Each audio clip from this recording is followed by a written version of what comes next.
Script format. Having a proper format inside of a script is very important.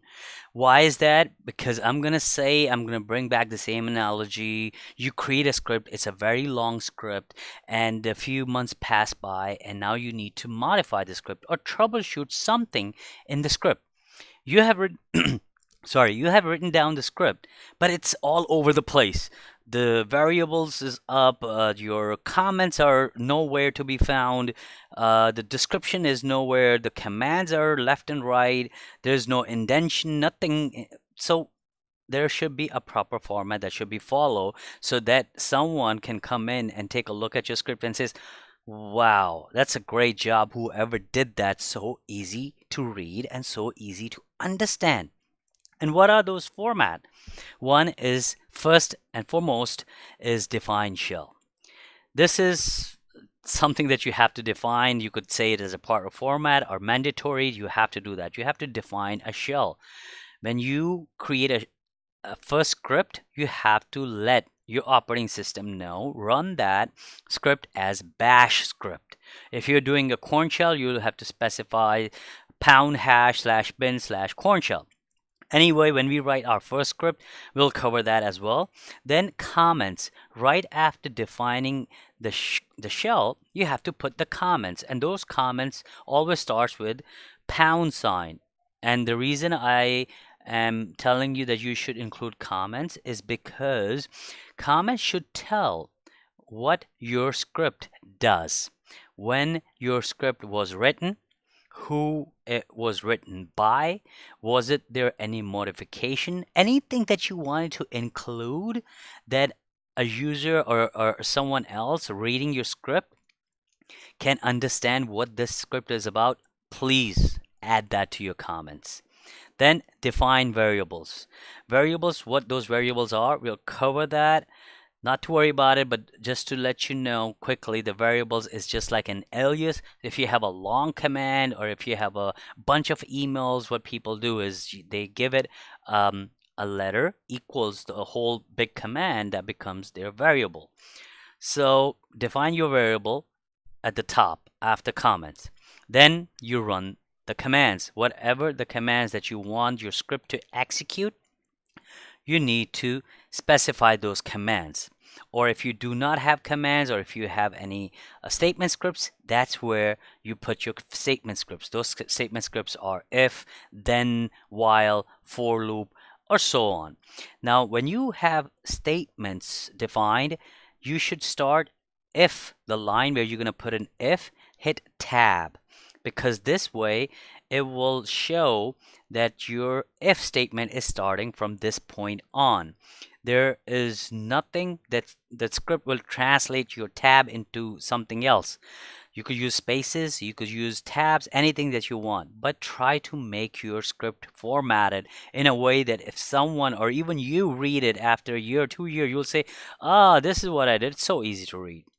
So let me log into my Linux machine again, and I'll tell you exactly how you should format your script. Okay, this is my Linux machine. I'm already in my directory. Perfect. I created a script earlier, or a file earlier, called Apache script. I'm going to take that same script and I will format it the way I have just discussed it. So to do that, I have to now do a VI on that script. And I am sure you guys know how to use a VI. Some of you are familiar with Vim, which is probably an enhanced version of VI. I like to use a VI. It's kind of old school, but the good thing is that it's available in pretty much all the Unix or Linux flavors. So I could never learn something new and not utilize it on an older version, because I use VI in many systems like Solaris, AIX systems, and sometimes Vim is not available. So VI is something that you will find anywhere, whichever is the system you log in. So anyway, I'm going to use VI to edit this file, which will eventually become a script. So you hit enter. Now the first thing, as I said, you have to define a variable, which has been bash. So if you look at the back, you'll see the first thing is defining your shell. I want to run this script as bash script. Perfect. Now, the next thing, I said to add a comment. Okay, always add a comment. I usually add a comment is like purpose testing script format date.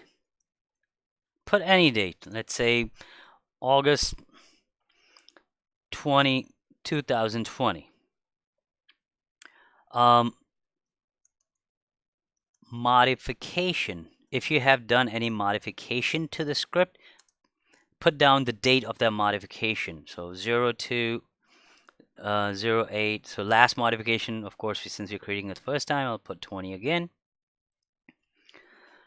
Okay, then anything that you wanted to add, please go ahead do so. So if I just put in blah, blah, blah, whatever, it's just a comment. It has no effect on your script.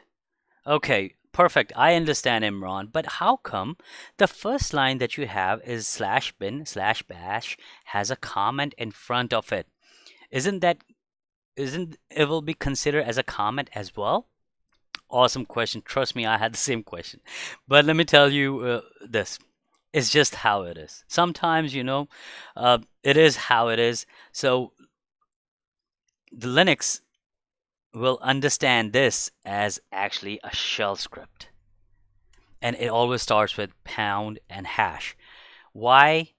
I honestly don't know. If you really want to know why, you could ask someone else who really know inside out when they came up with the writing scripts, or you could, I'm sure, go online and find out why you have to define with hash. But anyway, put that in the back of your head. You have to remember this no matter what.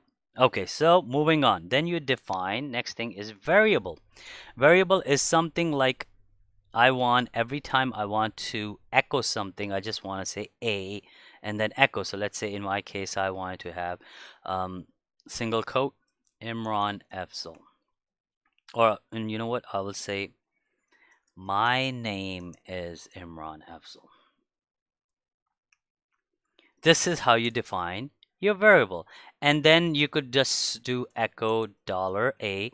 Then it is going, when you say echo $a, by the way, this is just a scripting language I already started teaching you, but that's okay.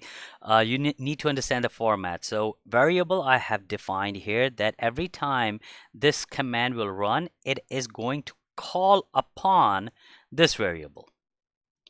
So why didn't I put that whole thing here? I can, of course. But what if you are working in an environment that requires a huge line and does huge things? Then it's better that you put those variables in there. Then, of course, then you put command. Let's say you want to run a date, you want to run a command df-h, or so on.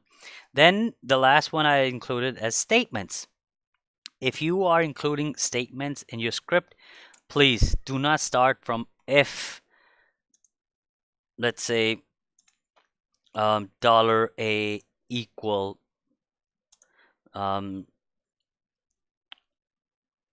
let's say file or whatever.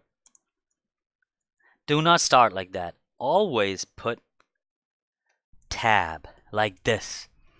So if something is equal to that file, enter, and then tab again. Then echo this, else echo that, and then phi to close the statement. You see how it is?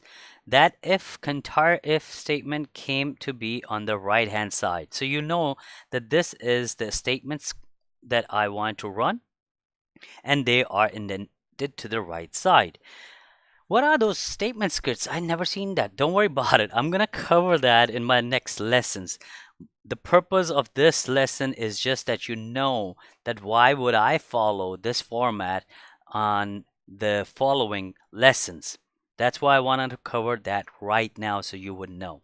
This is the best way to put your scripts together, and it would be so easier to remember when you come back to it.